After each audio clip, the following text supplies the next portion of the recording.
Army had actually, when he took over the post, we would confiscate those goods and use them on our own soldiers. And I guess a couple of Christmases were rough there.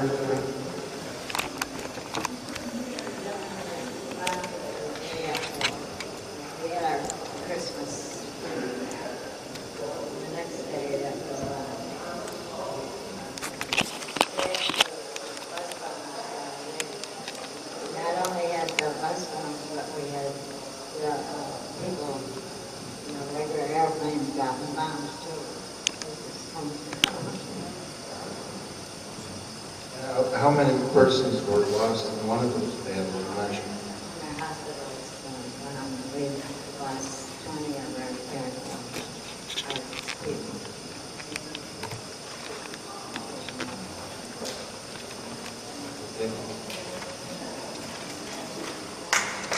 Thank you.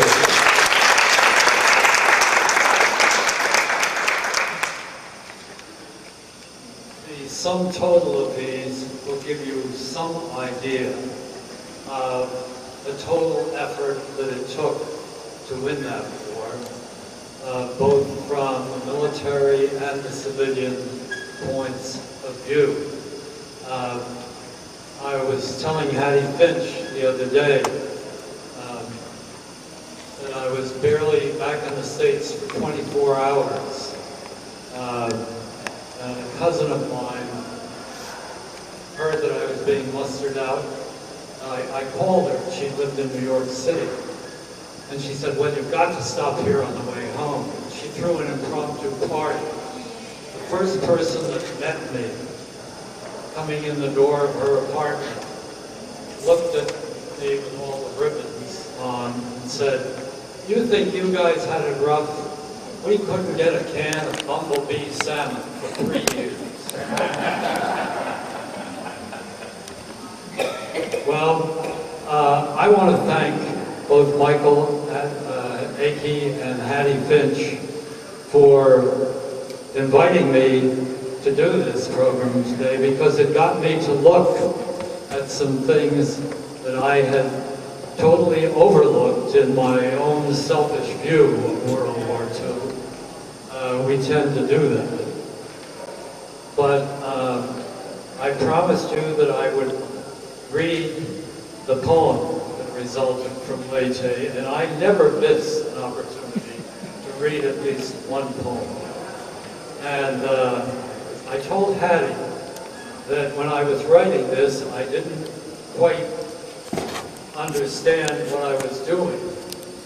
But the last line, I think, is very important now, significant. I call this poem Essences. In the tent on the mangrove fringe, thinking I had cheated death, but not quite believing it, looking at splints and bandages, arms in permanent supplication, as the Kamikazi's engine droned its die-hard obligato, hit the ditch, a nurse intoned, then dove and landed on top of me. Don't know how you feel, she sighed, but I'll be damned if I will die, still hungering for love. As our bodies intertwine there in a muddy crucible, I recall her kiss had the taste of something I couldn't identify.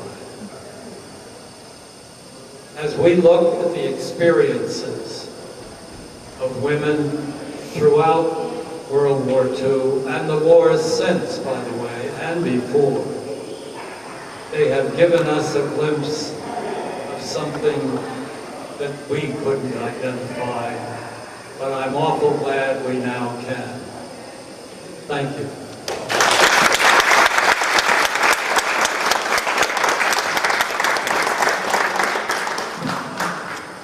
Thank you very much, Paul. We appreciate your efforts, as usual.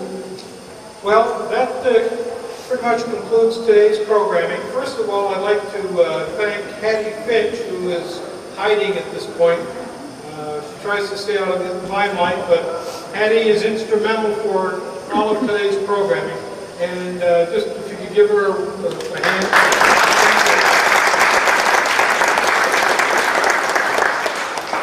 My thanks to Paul, Elisha, Tim Welch for his wonderful video,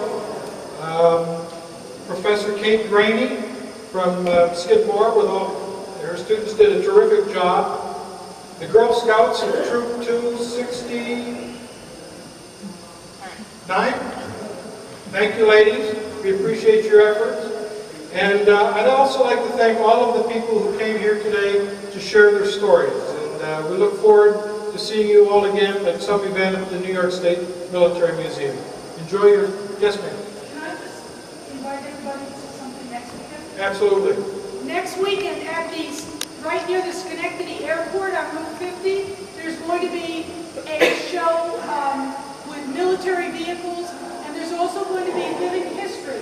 My husband portrays a World War II soldier, and they're going to have setups of Polish soldiers, American soldiers, and all sorts of equipment.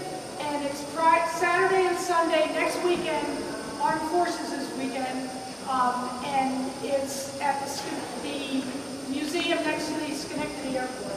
Thank you. Very good. Any other plugs? Final thanks to Robert Bullock from the New York State Archives Partnership Trust, and they've done good things. We've worked with them before, and we'll work with them again. And they have a wonderful magazine and the good sense to publish one of my articles. Thank you, Robert. Again, thank you. Enjoy your weekend, and stop back.